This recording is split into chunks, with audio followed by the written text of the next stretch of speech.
এই যে কদু বেস্তের মধু, এই লাউ গাছটা, এই যে লাউ গাছটা দেখেন, এই যে আমার এই লাউ গাছটা এবারে সিজনের আগে আগে লাগাইছিলাম। আলহামদুলিল্লাহ এখন পর্যন্ত প্রায় 15-16টা লাউ হারভেস্ট করছি। আজকে এটা 16তম লাউ। মাশাআল্লাহ, এগুলো চিংড়ি মাছ দিয়ে পাকাবো, অসাধারণ খেতে। লাউ এমন একটা তরকারি, খেলে একদম পেট ঠান্ডা থাকে।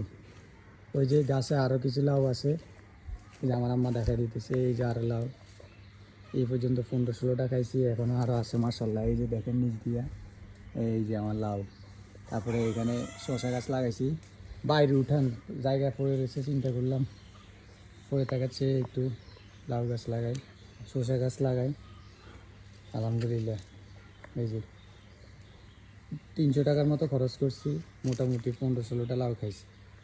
এখনও ইনশাআল্লাহ আরও বহুত দিব, প্রতিদিন পানি দিই, অনেকগুলো আসতেছে, দোয়া করবেন।